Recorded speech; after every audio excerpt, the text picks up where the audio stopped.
رسول کے ساتھ جو معاملہ کیا وہ میرے ہی معاملہ ہے. تو یہاں اس لیے اللہ نے فرمایا کہ کیا یہ چیزیں تمہیں اللہ اور اس کے رسول سے زیادہ پیاری ہیں؟ 9 چیزیں ہیں نا، جس میں جان بھی آ گئی. تو پھر کیا ہوا؟ کیا تم اس کے لیے جہاد نہیں کر سکتے؟ یعنی ان چیزوں کو قربان نہیں کر سکتے؟ تو پھر کیا کرو؟ پھر راستہ دیکھو. کیا راستہ دیکھو؟ کہ اللہ تم پر اپنا عذاب نازل کر دے.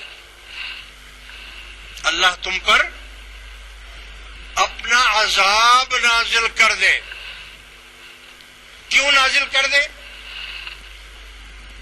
کہ اللہ تعالی فاسقوں کو ہدایت نہیں دیتا. فاسقوں کو ہدایت نہیں دیتا. اب فاسق کی شکل صورت یہ نہیں بتایا ہے کہ فاسق کون ہے. یہ داڑھی والا فاسق ہے یا داڑھی منڈا فاسق ہے، یہ نہیں بتایا. ان چیزوں کو گنوا دیا کہ اگر یہ داڑھی منڈے میں یہ چیزیں ہیں تو وہ مومن ہے، اور داڑھی والے میں یہ چیزیں نہیں ہیں تو یہ فاسق ہے. فیصلہ ہو گیا نا بھائی.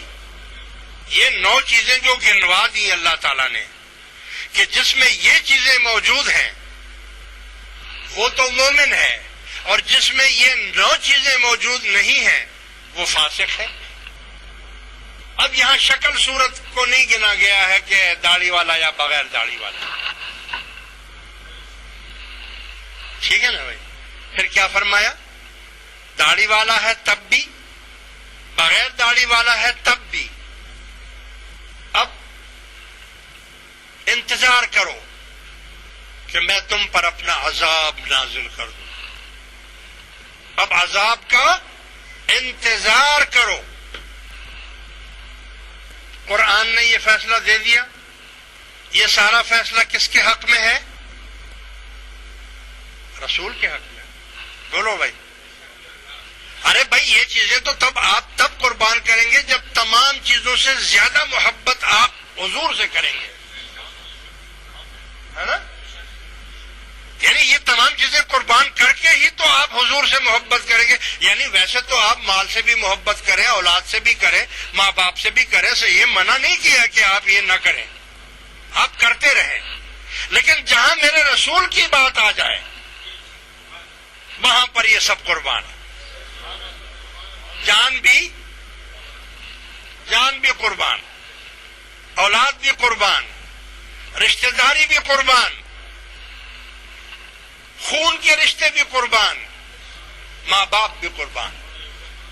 فدا کا ابی و امی یا رسول اللہ، میرے ماں باپ آپ پر قربان ہو جائیں یا رسول اللہ. یعنی آپ نے سمجھ لیا نا اس کی جو یعنی وزن ہے، اس کا جو معیار ہے، رسول ایمان کا جو معیار ہے. ایمان کس کو بولتے ہو آپ؟ مومن کس پاس ہوتا ہے نا ایمان. تو ایمان کس چیز کا نام ہے؟ رسول اللہ کی محبت کا نام ایمان ہے. اب ایمان جتنا ہو، جس کے پاس جتنا ہو اتنا اس کے پاس ایمان ہے. لہذا اللہ نے اس بات کا فیصلہ کر دیا. کس میں کیا؟ قرآن میں کیا. سنا دوں؟ درود شریف پڑھیے.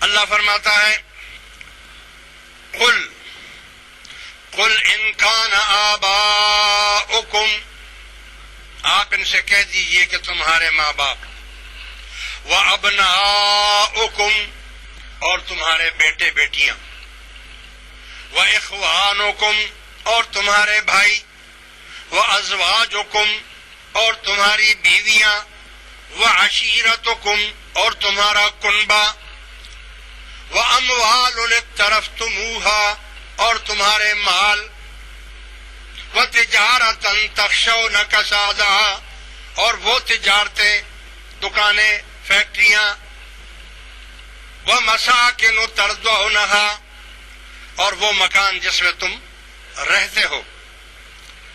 أَحَبَّ إِلَيْكُم مِّنَ اللَّهِ وَرَسُولِهِ، کیا یہ چیزیں تمہیں اللہ اور اس کے رسول سے زیادہ پیاری ہیں؟ وَجِهَادٍ فِي سَبِيلِهِ، اور کیا تم اس کے لیے جہاد نہیں کر سکتے، اس کو قربان نہیں کر سکتے اللہ اور اس کے رسول کے لیے؟ فَتَرَبَّصُوا، تو پھر راستہ دیکھو. وَاللَّهُ لَا يَهْدِي الْقَوْمَ الْفَاسِقِينَ، پھر راستہ دیکھو میرے عذاب کا، کیونکہ اللہ تعالیٰ فاسقوں کو ہدایت نہیں دیتا. فاسق کی شکل نہیں بتائی، چیزیں بتا دی، چیزیں بتا دی، شکل صورت نہیں بنائی ہے کہ تم ظاہر میں چبا کبا جالی داڑھی لگا کر آ جاؤ گے تو کیا وہ مان جائے گا؟ وہ تو دلوں کو دیکھتا ہے. میرے عزیز دوستو، سیدنا ابو بکر صدیق رضی اللہ تعالیٰ عنہ بھی ان میں سے ہیں جن کا ایمان اور عقیدہ، ایمان کہتے ہیں یعنی اندھا اعتماد، اندھا اعتماد. جب رسول اللہ صلی اللہ علیہ وسلم نے اعلان فرمایا مکے میں کہ میں معراج شریف پر گیا تھا رات کے تھوڑے سے حصے میں، وہاں میں اللہ سے ملا، جنت دیکھی، دوزخ دیکھی، مسجد اقصی گیا اور اللہ سے کلام کیا. 18 سال تک وہاں اللہ سے باتیں ہوتی رہیں.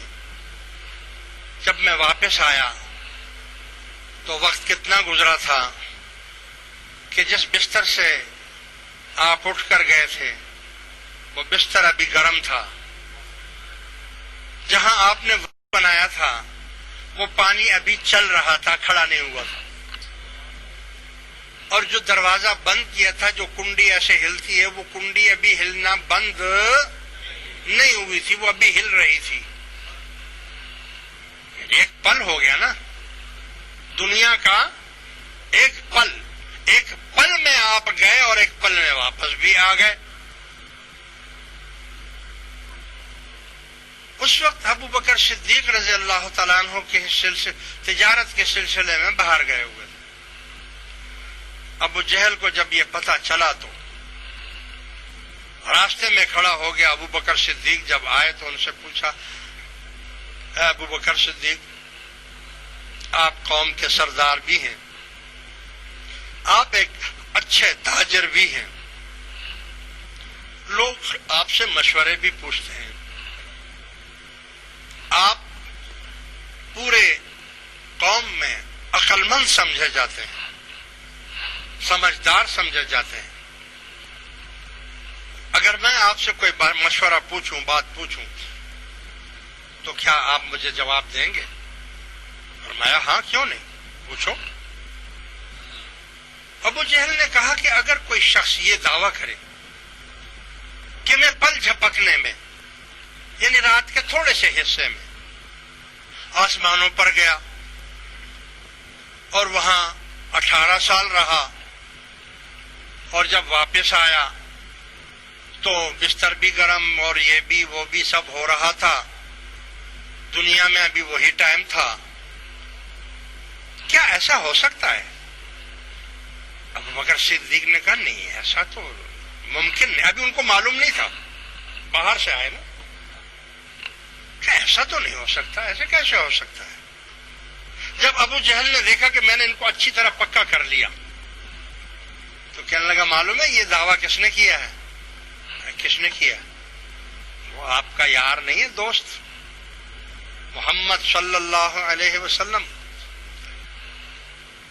یہ ان کا کہنا ہے، اور ایسے پاگل مجنون نعوذ باللہ کے ساتھ تمہاری دوستی اور یاری ہے، تم جان دیتے ہو ان کے لیے. یہ بات انہوں نے بولی ہے. جب یہ بولا تو ابو بکر صدیق رضی اللہ تعالیٰ عنہ نے فرمایا اچھا یہ بات ہے؟ فرمایا ہاں یہ بات ہے۔ فرمایا اگر انہوں نے بولا ہے تو پھر ہو سکتا ہے۔